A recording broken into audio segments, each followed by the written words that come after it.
Not Quite Right features discussions that are unfiltered and uncensored and may include themes that are inappropriate for younger listeners. Also, I swear a lot.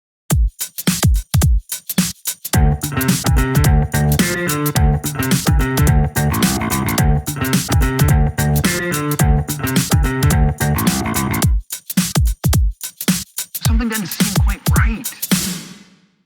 Welcome to Not Quite Right. My name's Ed. And I'm Amanda. And welcome to the second Daredevil for the January 2026 Not Quite Right prize. But it's not the second Daredevil for this Daredevil. It sure isn't. Daredevils are people who have signed up for the honour and privilege of having their story ripped to shreds on air on the podcast. And as you've said, this is not our contestants' first time or the second time. It is in fact their third time. So they're well aware of what it feels like to be ripped to shreds, and hopefully they've become a little bit desensitized. Yeah, I hope so. Because we're still not going easy on you. We'll go harder and harder until you can take no more. Until you learn. So we'll read your story, we'll talk about your story, break it down, share our thoughts, and hopefully we will all learn something in the process. Because this is a learning experience. It's not a criticism for its own sake. No. And we hope this is as a general statement about these daredevils. If you are a daredevil and we rip your story apart, it's our job. Yeah. It's how we learn. It's not personal. Yeah. And we hope you don't take it personally. We do worry that people take it personally, because I know I would. I would take it very personally, and I would, I would have my revenge. That's it. We would put them on the shit list and we would be looking for revenge. And look, that's fair enough. I hope you realise sometime between planning your revenge and actually acting it out that we do love you. And we just want the best for you. But it is hard to receive criticism, even well-intentioned criticism. It feels so personal when it's about a piece of art. If you come and criticize an email I wrote, I don't give a shit, But you come and criticize a piece of fiction that came from my heart and my brain and my imagination. You put yourself on the page, right? Yeah, it's like you're coming for me. So we don't want that for our daredevils. We hope our daredevils can see it for what it is, which is just constructive criticism about the way the words landed on the page, basically. Yep. And look, you've only got a couple of days to write the story. It's never going to be as polished as you want it to be. So you've got that. But look, as mentioned, our victim for today is none other. If I can't say none other, I've got no hope of saying the title of the story. So much trouble. Oh my God. Our victim is none other than Kurosh, who's here for a third time. First time was back in April last year for his story Leaking Compartments. And then again last round in October for Third Time's the Charm. AKA the third motherfucker. That's right. You will. But this is actually his third time around. So maybe third time is the charm. We will find out very shortly. Or maybe it's the third motherfucker. Maybe. And Kurosh is a dirty traitor, because he's decided to go with Team Amanda this time. Appreciate it. And Amanda, what were your prompts? So my prompts were the word prompt, Floccinaucinihilipilification, or you also had the option of using the word draw, the action prompt of chasing, and the kicker. You had to prominently feature a law of some kind in your story. And I'll be reading this one. So here is Floccinaucinihilipilification by Kurosh.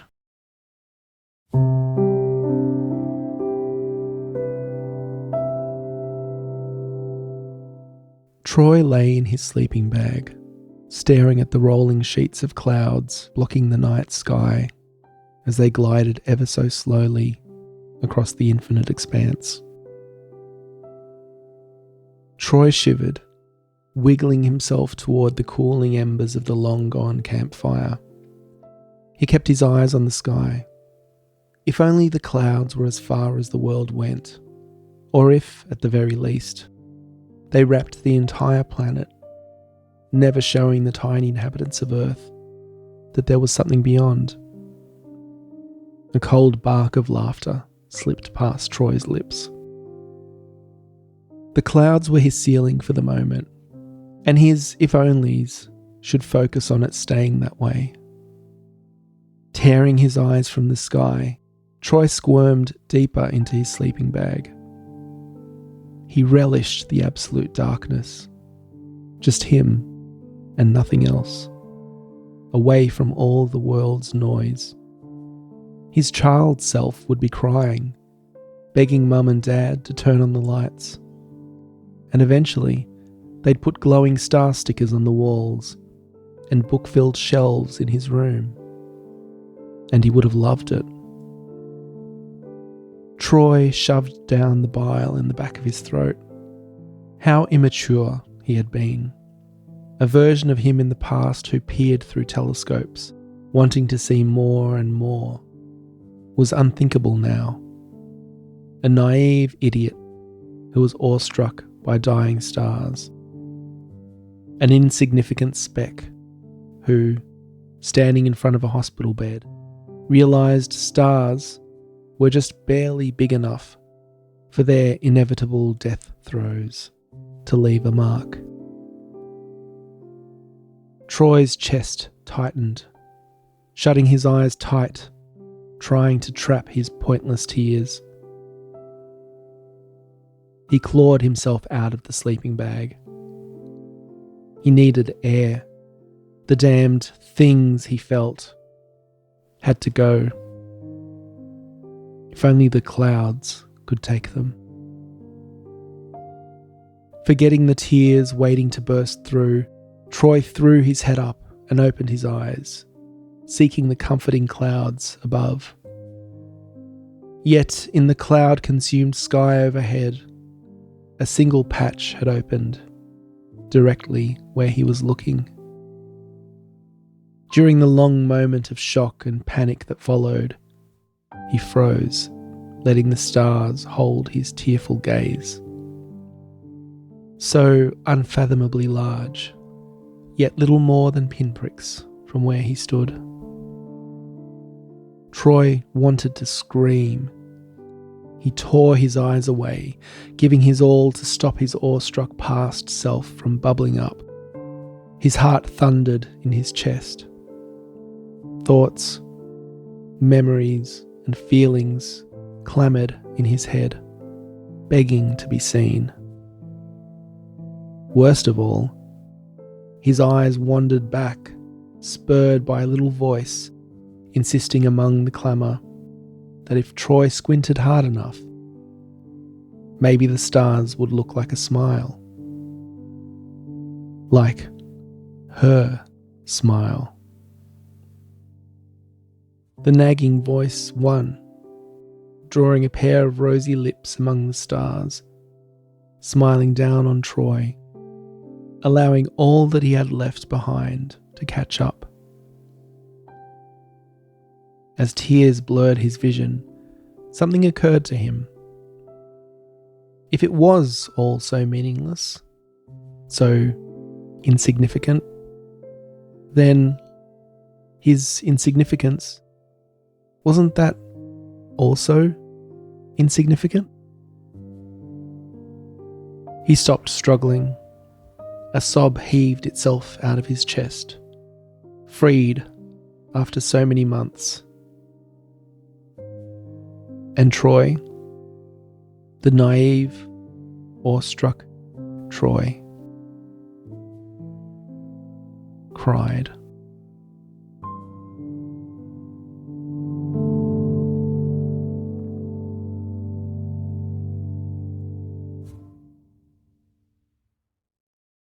So thank you, Kurosh. And Kurosh has left us a voicemail. So we will play that now. Hello, Ed and Amanda. It's me, Kurosh, calling in for another Daredevil. I hope you guys are doing well. The idea for the story came from the fact that I saw essentially what is now the title of the story just kind of pop in on my feed, and I found it interesting and just decided to make that the centerpiece of my story, which kind of also helped because choosing a title always took a lot of time from me. So that's how that happened, and I am very sorry because I can't pronounce that. Good luck to you guys. Anyway, another thing that is kind of very experimental for me in this story is that it's very, very internal. Like, I tried very much to create a narrative arc, like a change in the status quo that's relatively obvious, but I'm still not 100% confident that it's exited the vignette area and entered what can confidently be called a story. So I wanted some feedback on that for sure. Other than that, I hope you enjoyed it and the new format was fun. Thank you.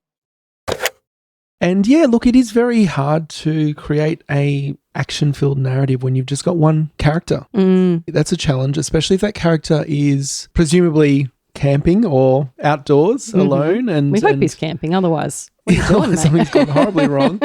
And so, yeah, that's the challenge of moving beyond a vignette into a story and having all of those elements of a story structure, the beginning, middle, and end, and most importantly, the change.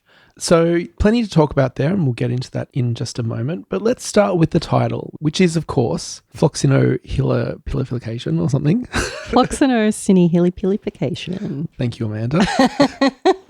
And I mentioned in the intro, if I had signed up for Daredevil, I would be seeking revenge, and I think this is your revenge. So, I don't know. He said in his voicemail there that this word popped up onto his feed. And look, it's a great word. And we learned in the long list episode when we talked about it what this word means. And it's this idea of the meaninglessness of it all. And I think that is a great inspiration. I think a lot of people are searching for meaning now. In fact, a lot of people have been searching for meaning since the dawn of time, pretty much. So that's a relatable idea. It's something that people can engage with. And so I can see why you'd be inspired to write a story about it.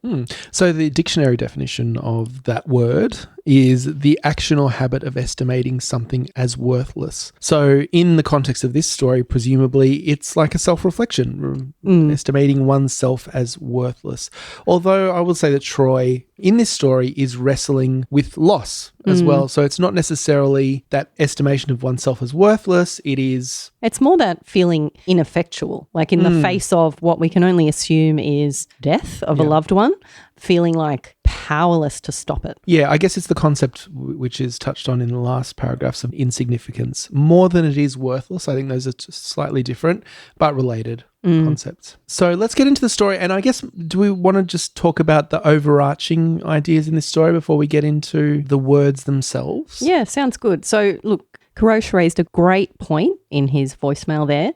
And I think I want to address that first of all. I think it's really great when you can be self-reflective and see some of the challenges in your story. That's step one, right? And what's step two? Well, what the fuck do I do about it next? And that's what I hope that we will be able to help with today. Because I agree, this is an interior story. And unfortunately, I think that's a limitation of this story. And I think it's probably this story's main limitation. Because for me, you did have a sense of character change, which is great and which is missing in a lot of stories that we would call interior or internal. That character change often doesn't appear at all. And you have worked to put that in, and that counts. That counts for a lot. So by the end of the story, Troy's kind of reverted to his childhood self, and he's come to this realization, well, yeah, nothing matters. So like, if nothing matters, like, why am I trying so hard? Like, just kind of accept it a little bit and be full of wonder again almost. And that's a resonant idea for me. I am an existential nihilist, and I believe that nothing matters, but I believe nothing matters in a way that is beautiful. If it doesn't matter, you do what you want, right? And I think that's what this story touches on, which for me is very interesting. But what it doesn't do is it doesn't arrive at that change through the action and consequences of the actions of the scene. So I think what's missing here, and what can still occur in an interior story, is cause and effect. There is not so much cause and effect here. We have a lot of reflection on stars and clouds and thinking back to the past and thinking about one's effectiveness or in the world and thinking about someone that you've lost and all of these things, which are compelling thoughts. But there isn't an action and then a reaction. Yeah. And that's the thing that's hard to do with a single character. But I will say that Justin Krebs did it in his story, which made the shortlist a couple of rounds ago, with a very interior story with one character who was wrestling with these ideas of, do I need to sort of get involved in what's going on in the world and share and reshare this information? I feel so helpless. But in that story, even though it was very internal, the character was kind of thinking something and processing that with what he was looking at and coming to realizations. And it wasn't kind of just already in his brain. Yeah, and that was another child killed in Palestine. That's right. That's the story. Definitely I can see the effort here on Kurosh's part. And I think he comes close because he does really make a strong attempt to weave in physicality and cause and effect into the story. I mean, he uses these ideas of the clouds and astronomy and kind of childhood thoughts as these visual devices that weave into the story. And that is a good grounding for that kind of change as well. I feel that we don't quite get that connection completely made in the last couple of paragraphs, which is where the disconnect is really. Yeah, well, this is the thing, right? As you've just mentioned, the clouds and the stars, you know, we challenged our last Daredevil, Eleanor, about cohesion of idea and concept. And I think Kurosh has done that really well here. This idea of the clouds covering up the stars, almost like a blanket. And, you know, he's in the sleeping bag, like sort of in the dark. But then when he comes out, he can see the stars and that's confronting for him. Like all of these things are pointing in the same direction, which I love. I mean, we're even talking about how the parents would stick the little star stickers on his wall. And so all of these things are working together, which is tick, tick, tick. That's really great from my perspective. It's all sort of right on theme. But what's not happening is that stuff around the stars and the clouds and going into the sleeping bag, which, as you've indicated, is action in the scene, which is great, but that doesn't cause anything. So the only causation that happens is that he looks up at the sky and he can see the stars. But he didn't do anything to make that appear. They're just there. Yeah. And then he sort of comes undone. What I would love to see, and what is normally an effective method in stories, is for the main character to have some agency in their own story. So they are doing something, and as a result of the thing that they do, something else happens. And then they react to what happens, and then something else happens, and we sort of work towards a conclusion. So he's doing things. He's camping and he's going in his sleeping bag and kind of trying to protect himself, but he's not doing a lot more than that. He's not having an influence on what's happening around him. And I think if he did, that we would be able to have that cause and effect that leads him to coming to this realization and bursting into tears and all of this stuff, rather than that kind of being almost a foregone conclusion when the story begins. Yeah, totally agree. One more thing I'd add, and this is before we get into the writing itself. We see these descriptions of Troy wrestling with his emotions, which is really great showing, right? But I feel like we don't understand why, and we need to understand the why. And it becomes apparent close to the end, you know, it's 2/3 of the way through, that he's lost someone. And it's only her. Like that's the only clue that we get of who it might be. We don't know really apart from that. We assume it's like a mother or...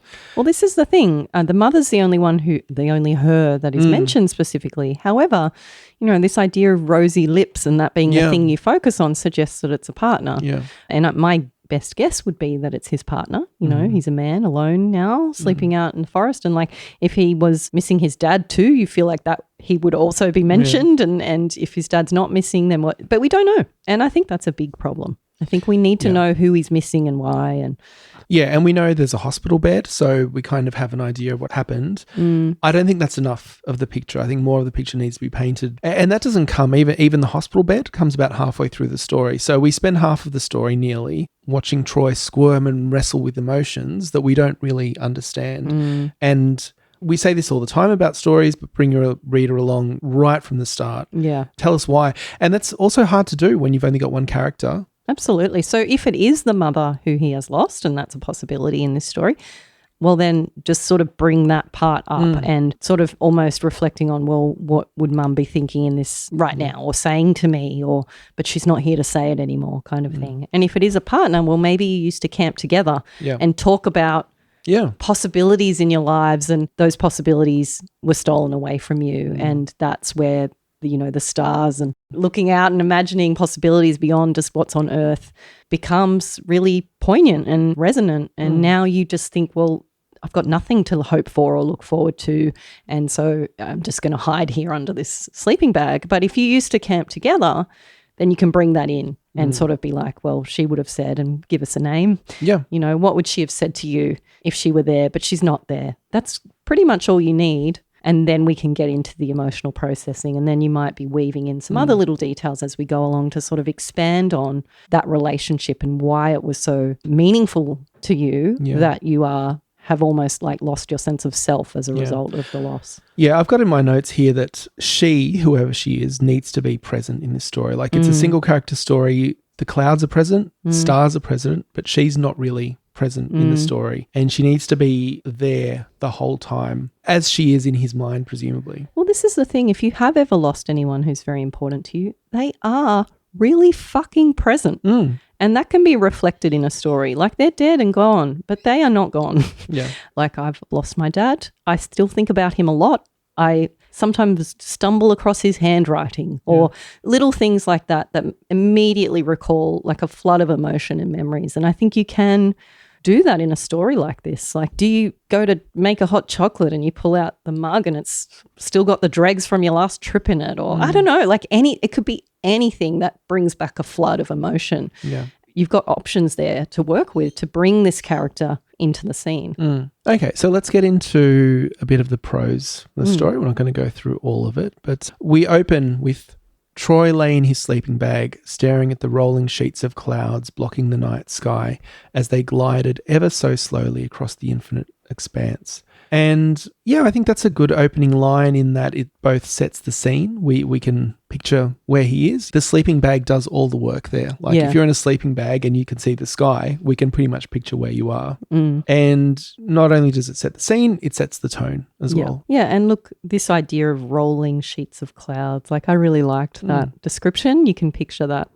So that was a really, really beautiful turn of phrase. What I would challenge, and this is first sentence, so let's start challenging right away. But we've got Troy lay in his sleeping bag staring at the rolling sheets of clouds. Now, that use of staring there is, what we'd call filtering. So to the extent possible, when you're describing that your main character is experiencing something, so they're seeing it, hearing it, feeling it, smelling it, tasting it, thinking it, whatever it might be, work to remove those words. Work to remove, in this case, staring. In this case, standing for, looking at or seeing. We don't need you to tell us that. So instead of that, just show us the rolling sheets of clouds. So Troy lay in his sleeping bag above rolling sheets of clouds blocked the night sky. You can give us that image without needing to stage direct where Troy's looking, because we know he's the main character. We are looking at what he is looking at. And it's a minor point, but it can make it feel more immediate for the reader. If we're giving stage direction, it's reminding us there's a storyteller here and we want to just be in the story as much as possible. Yeah, I think in addition to that, in this situation specifically, the verb staring is a very static action, like just staring at something, not much is happening. And when you remove that, you're actually highlighting the rolling clouds and that's more of an active... It's an interesting point. I've never thought of that before, so thank you. You say we're all learning and I feel like I learned something there. Expanded my horizons, if you will. Excellent.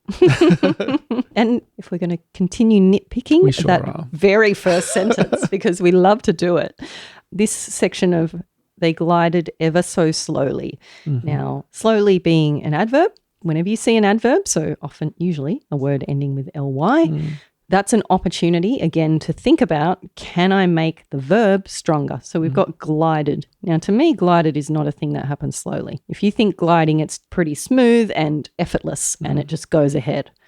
I think there are other choices of word which would imply that it's slow so that you don't need to say ever so slowly. Inched, for example, or crept, or, I'm not necessarily trying to choose the word here, but just pointing out that whenever you have an adverb, you can look at maybe cleaning up the verb instead. So just the rest of this opening paragraph, we have Troy shivering, wiggling himself towards the cooling embers of the long-gone campfire. He kept his eyes on the sky. If only the clouds were as far as the world went, or if at the very least they wrapped the entire planet, never showing the tiny inhabitants of Earth that there was something beyond. So very reflective ideas here. Again, one of the problems I have is just we don't really understand what he's dealing with at this point. We're getting these reflections, but they are quite generic reflections, I guess, of anyone who's feeling like things are too much for them, right? So just that the idea of putting us into his mental world so that we can understand what those reflections specifically point to would help us connect emotionally with the character. One more point from this paragraph, but we can also apply it to the rest of the story. And this actually comes from Dean's comment on the story. So thank you, Dean. But we have a story here with one character called Troy, and Troy's name comes up again and again during the story.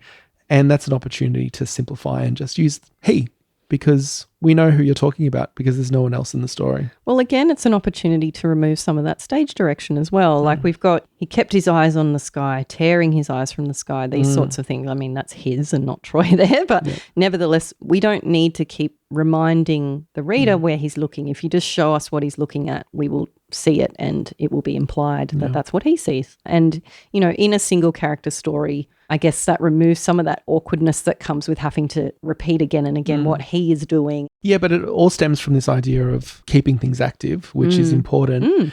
But I guess there is only so much you can do when you are a person in a sleeping bag under the sky and your fire's not even lit. So I guess we do think get of some other things we could do to keep warm. Okay. I've been watching too much Heated Rivalry. Such as... But he's not there with other hockey players. He's just there by himself. You're right. You make a very good point, which is a shame. He'd probably cheer right up. He'd be like, she who? Oh, I'm sorry. This is serious business. I'm sorry. Once I get into heated rival territory, it's all over. So we get some more moments of Troy dealing with these thoughts. We get his chest tightened, shutting his eyes tight, trying to trap his pointless tears. He clawed himself out of the sleeping bag. He needed air. The damned things he felt had to go. If only the clouds could take them. So again, some really good showing there, I guess. You need to let the reader in, as I've said, onto what those thoughts might be. And I think if we knew, then we would be feeling some of that pain. It would sort of resonate more. Like at the moment, you don't know what he's dealing with. It could be something completely innocuous and silly. And of course, it's implied that it's quite serious. But we don't know, you know, if you meet someone in the street and they're in distress and you don't know what's going on with them, it's very hard to sort of connect and help them. But if they were to tell you right away what the problem was, they've lost their daughter. Immediately you've connected. Yeah. And now their distress makes perfect sense. So I think it's just about that. It's about bringing that up. But not just about bringing that explanation of the context to the start of the story, but also the stakes and the goal. So his goal seems to be to repress his emotion. That appears to be the goal here, is sort of swallowing it all down and trying to fight back the tears, and his goal seems to be to kind of repress that. But we don't have any sense of the stakes of that. Like what would happen if you cried? Why do you care that there's no one around? So of all the times to cry, even if you have issues with crying, no one's going to know. Yeah. And I'm also going to say something right now, and it may sound really, really, really dumb, but bear with me. Okay. So if you are in a state of mind where you are saying, I wish the clouds would just blanket the earth so that I wouldn't have to remember that there's anything beyond it. Why would you go to the one place where you're going to see stars? Yeah. You could go into your house in the suburbs and you won't see stars because there's too many lights, you know? And okay, that's stupid, right? But quite seriously, why would you do that? Why are you camping? What brought you there? And now that you're there, what are you trying to do? Like, are you just wrestling with this independent of anything else, or are you trying to achieve something here? It's not clear. And so that's part of that interiority thing. And while we have character change, and we do, because he does cry by the end and have that release, but we don't have that sense of the goal and the stakes at the beginning of why crying is an issue, or what's stopping you, and why are you here, and what are you trying to achieve on this camping trip? We don't know. You're just there. I get the impression that Kurosh, based on what you've said, like this word conjured this scene for you, you know, the scene of trying to move beyond your emotions. But what you're saying there, Amanda, is just the wider context of that for the character and why they would be in that place of all places. And I'm also thinking along the lines of something I always like to come back to is just escalation, ramping up, I guess, the drama, and even introducing some crazy elements and how that can help your story, because, you know, you're working with your limited pieces and trying to move them around, but you've chosen a setting that is very difficult to do. So I thought about a couple of things. One of them might be why he's there is that because whoever he's lost, assuming it's a partner, maybe this is where they used to go, right? And so why doesn't he bring, like, he could bring a second sleeping bag and roll that out, and that can be part of the action, and that can kind of express that. Or even more wild than that is, what if, and now it's my turn to be stupid. You are grinning. What if a bear turns up? Like, what if something catastrophic happens? And I don't know how that would play out, but I'm just thinking outside the box, because when you're writing a story, it doesn't have to be real. But, you know, what if a bear turns up, or what if like a wolf confronts him, or something that forces that moment of realization of, well, maybe it's not I'm about to die moment, or something like that. What if, and this is for all my, if you know, you know. Okay. What if a loon shrieks really loudly and scares him?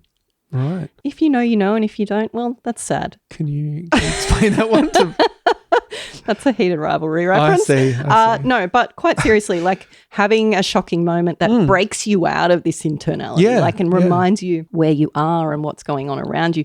You know, those moments sometimes can kind of break the dam of the tension, and now you're laughing and now you're crying because you're laughing, and it's all flooding out of you. So there are options, and this isn't to say that is the way to deal with this story. There are many other options that you could go with, but as you've said, Ed, just like sort of building and escalating and putting more pressure on him. So if his goal is to, for example, get through his first solo camping trip since he lost her, I'm just putting it out there as an option. If that's his scene goal and he wants to do that in a way where he doesn't deal with his emotion, he just needs to get through it, and that's his goal. And if he cries, then it means he's failed, because he needs to be strong and all of these things. Let's say that's his setup.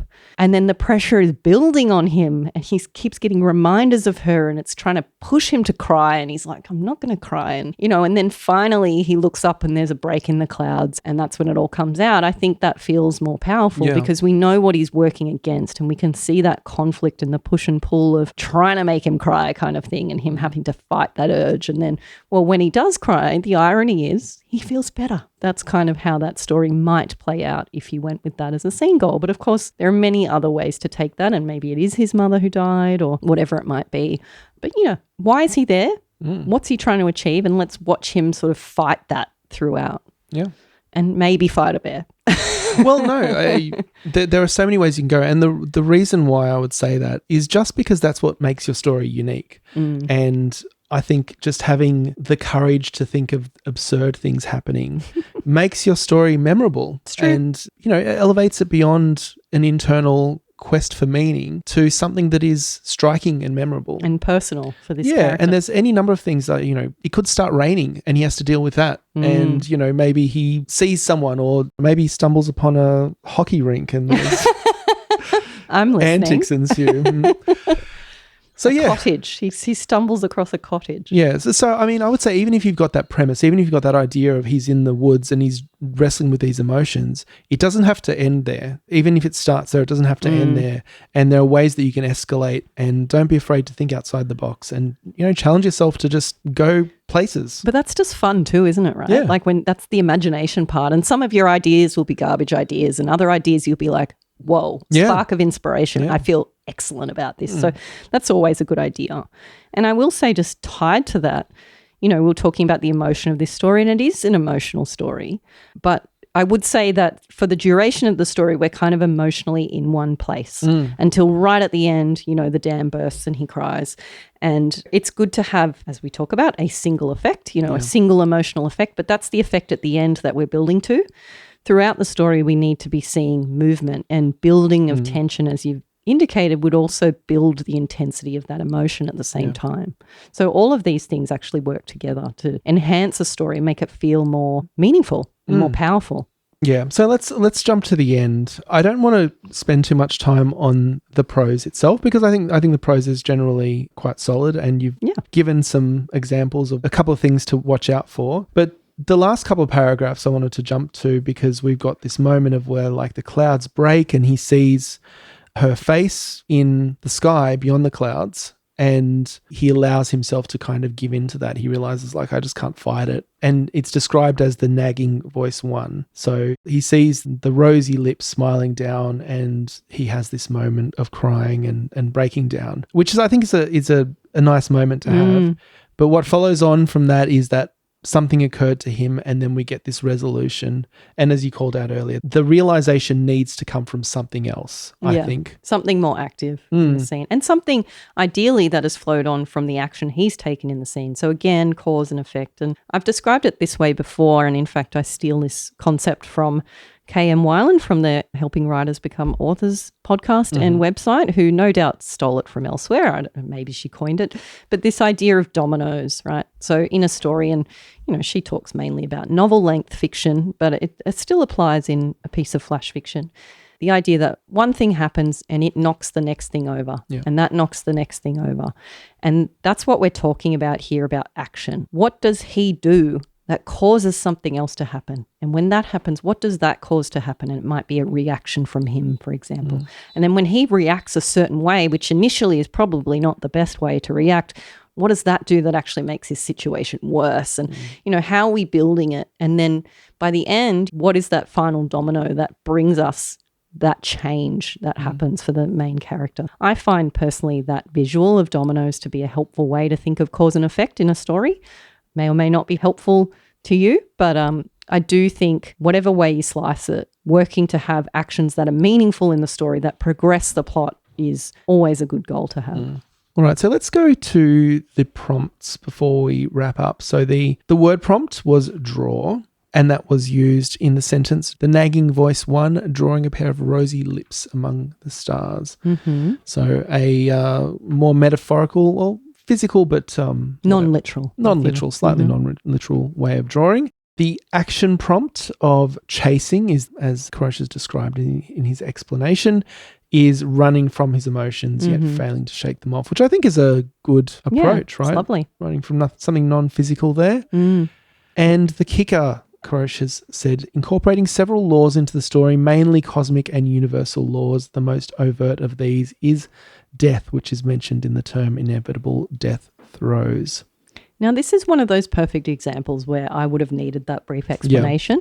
Without that, I don't think I would have been able to identify a particular law in this story. And even with, honestly, a generous interpretation, I think I would have struggled to find one. I'm perfectly happy with that explanation, though. That's fine. I think that's great inspiration. We're not there to kind of nitpick and say what's a law and what's not a law and all that sort of stuff. To see that it's inspired the story is enough. And I like that it can take people in different directions mentally. That's the whole point of the prompts, is to inspire something in you and bring out your best story. But also we just need that validation that you have considered it and haven't forgotten all about it, because of course that's how we keep it fair. So I think that's great, and I think that ticks the boxes. So before we wrap up, I just wanted to return to Kurosh's questions, and I think we've covered most of that around the internality piece, but the only one I wanted to spend a bit more time on is your question about story versus vignette and creating a narrative arc, because I feel like you did create a narrative arc here, and you said, Amanda, there is that moment of change at the end, and so we look at that as having a beginning, middle, and an end. Well, it has a beginning and it has an end. It doesn't so much have a middle. It doesn't have like an inciting moment. It doesn't have like a development. It is beginning and end. I guess that's how I'd describe it. But having said that, those elements of story are there. Yeah, absolutely. I mean, I think you've described it as like a beginning and an end. And I would say another way of looking at it is the outcome is like a foregone conclusion at the start of the story. Nothing happens in the story to make that happen, really. I mean, yes, we do observe the stars, but the character hasn't done anything to cause that to happen. And so it's all just happening in his head. And he kind of already knows the thing that he realizes by the end. So I think that's the challenge you need to overcome, is just working on that middle part. What are the dominoes? What's the cause? What's the effect? How does that escalate until the moment of no return, where something changes forever? We got the change, we just need the thing to bring it about. No, exactly, drawing those connections. But look, as a whole, as a story, definitely the positive elements is that you do have this real attempt at being active through the language as well as being evocative. I think that works really well. And you do have those steps in there. You do have those elements in there. They just need to be connected. Whether you take it into an absurd direction, as I always like to recommend, or something a little bit more mundane, there just needs to be a little bit of a development and something to take us Mundane's into the harsh.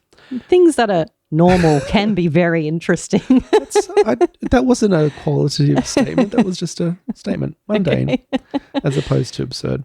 Well, look, I would add to that list of qualities about this story, positive qualities, that there really is that consistency of like the thesis here that we're talking about how the stars represent hope almost or possibility, and that this idea of being blanketed either by a sleeping bag or by clouds and just being able to pretend that that stuff doesn't exist. That is really beautiful. I love that. It's very resonant.